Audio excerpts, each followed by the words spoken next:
بیایم عذر بکنیم یا الله.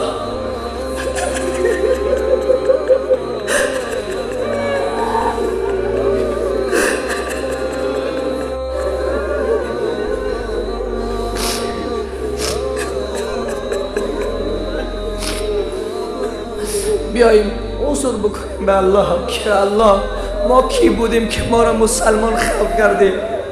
ما چه کرده بودیم که ما را امت رسول الله خلق کردی؟ همه ما باید بگوییم یا الله ما کی بودیم که ما را از کجا به نماز جمعه اینجا آوردی؟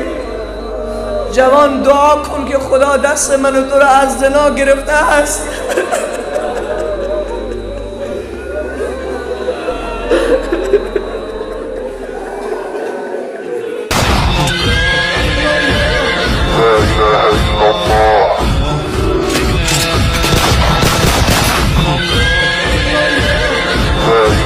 روز از روزها حضرت عمر رضی الله تعالی عنه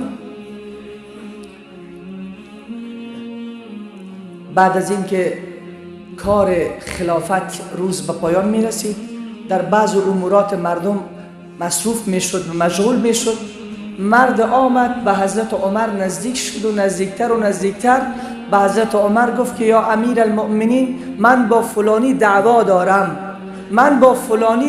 دارم، چی می شود همراه من بروی اون دعوا را حل بکنی؟ حضرت عمر دره خود را کشید محکم به سر اون مرد زد. گفت وقتی که من اونجا جایی که فیصله ها صورت می گیرد، قضاوت ها صورت می گیرد، تمام روز اونجا انتظار می کشم نمی آیی. وقتی که من از اونجا پایین شدم الان مصروف دیگر امور هستم، می آیی که با فلانی دعوا دارم. این مرد حرکت می کند. امین که حرکت می کند یک بار عمر متوجه می شود که چی کار کرده است.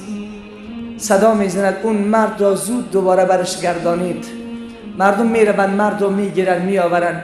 وقتی نزدیک عمر استاده می کنند چشمان عمر پر از اشک شده است. دره را به دست اون مرد می دهد، برایش می گوید تو را به خدا به سر عمر بزد. کجاست این امیر امروز؟ ای کاش که چون این امیرهای در این دنیا می داشتیم که به رعیت خود می گفت بگیر این دره را به سر من بزن که من به تو ظلم کردم. دره را می دهد به دست آن رعیت، اون مرد اجنبی می گوید بزن به سر امیر المؤمنین که من تو را بیجا زدم. می گوید که نه، من تو را به خدا واگذار می کنم. حضرت عمر می گوید یا به سرم بزن یا مرا ببخش، من غلط کردم. بعدش اون مرد می گوید من تو را بخشیدم. حضرت عمر حرکت می کند. حضرت اسلم می گوید من رفتم به دنبال عمر. وقت رفتم دیدم داخل حجره شد. سر نماز استاده شد. دیدم که فریاد عمر، گریه عمر تمام این فضا را گرفته است. بعد از اینکه نماز به پایان رسید صدا میزد ای عمر تو گوسفند چران بودی؟ ای عمر تو مسلمان نبودی؟ ای عمر تو ارزش نداشتی؟ ای عمر تو چوپان خطاب بودی؟ الان الله به تو ایمان نصیب گردانید، الله به تو خلافت داد، الله تو را امیر المؤمنین کرد. چگونه با مسلمان ها این گونه رفتار میکنی؟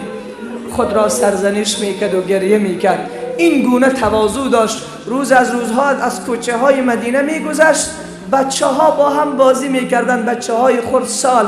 حضرت عمر یک بچه خردسال 5 ساله را دستکش را گرفت، 1 تا درهم به کف دستش گذاشت، گفت با عمر یک دعا بکن، به خاطر که تو طفل بیگناه هستی، شاید الله دعای تو را قبول کند، روز قیامت عمر از عذاب الله نجات پیدا کند. در حالی که رسول خدا با عمر میگوید من قصر تو را در جنت دیدم، ولی عمر این گونه از خدا میترسد. امروز 4 رکعت نماز ما چقدر غرور میکنیم، با 3 روز تبلیغ چقدر غرور میکنیم، با 1 شب جمعه در حلقه ذکر چقدر غرور میکنیم، با 1 صحبت در روز جمعه سر منبر چقدر غرور میکنیم. بیایم عذر بکنیم یا الله،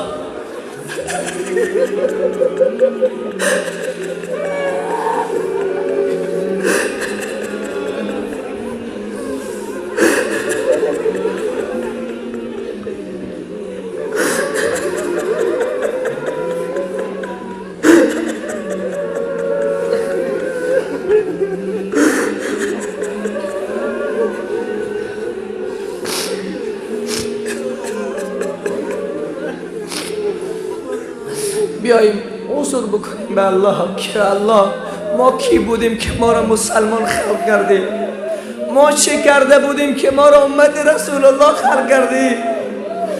همه ما باید بگوییم یا الله ما کی بودیم که ما را از کجا به نماز جمعه اینجا آوردی؟ جوان دعا کن که خدا دست من و تو را از زنا گرفته است.